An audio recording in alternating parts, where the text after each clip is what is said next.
Tent cinema প্রোডাকশনের আন্ডারে আসতে চলেছে নতুন ধারাবাহিক ঘূর্ণি, যেটার টিজার অনেকদিন আগেই সামনে এসেছে। স্টার জলসায় প্রতিজ্ঞা ধারাবাহিকের পর আসছে নতুন ধারাবাহিক ঘূর্ণি। রাজ চক্রবর্তী প্রোডাকশনের প্রতিজ্ঞা ধারাবাহিকের প্রোমো অনেকদিন আগেই সামনে এসেছে।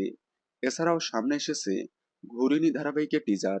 যদিও প্রতিজ্ঞা ধারাবাহিকের আগে ঘূর্ণি ধারাবাহিকের টিজার দেওয়া হয়েছিল। ধারাবাহিকের কনসেপ্ট ক্রিকেট নিয়ে। যদিও এর আগে টেন্ট সিনেমা ক্রিকেট নিয়ে জি বাংলায় উমা ধারাবাহিক সম্প্রচার করেছিল, এবার আবারও ক্রিকেট কনসেপ্ট নিয়ে আসছে নতুন ধারাবাহিক ঘূর্ণি। সবাই ভাবছে ঘূর্ণি টেন্ট সিনেমার আন্ডারে স্টার প্লাসে সম্প্রচারিত হওয়া ধারাবাহিক ফালতু রিমেক। তবে যাই হোক, ধারাবাহিকে প্রধান নায়ক নায়িকার ভূমিকায় কাদেরকে দেখা যাবে যদিও এখনো ফাইনালভাবে জানা যায়নি। তবে প্রাথমিকভাবে জানা গিয়েছিল দেখা যেতে পারে অভিনেত্রী রেশমা মণ্ডল এবং অভিনেতা নীল ভট্টাচার্যকে, যাদেরকে শেষ গীতা এলএলবি এবং ভোলে বাবা পার কারেগা ধারাবাহিকে দেখা গিয়েছিল। তবে এখন শোনা যাচ্ছে নীল ভট্টাচার্য নয়, দেখা যেতে পারে অভিনেতা কুনাল শিলকে, যাকে গীতা এলএলবি ধারাবাহিকে প্রধান নায়কের ভূমিকায় দেখা গিয়েছিল।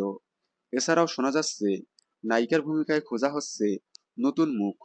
আপনারা স্টার জলসার আপকামিং এই নতুন ধারাবাহিকে প্রধান নায়ক নায়িকার ভূমিকায় কাদেরকে দেখতে চান কমেন্টে জানাবেন।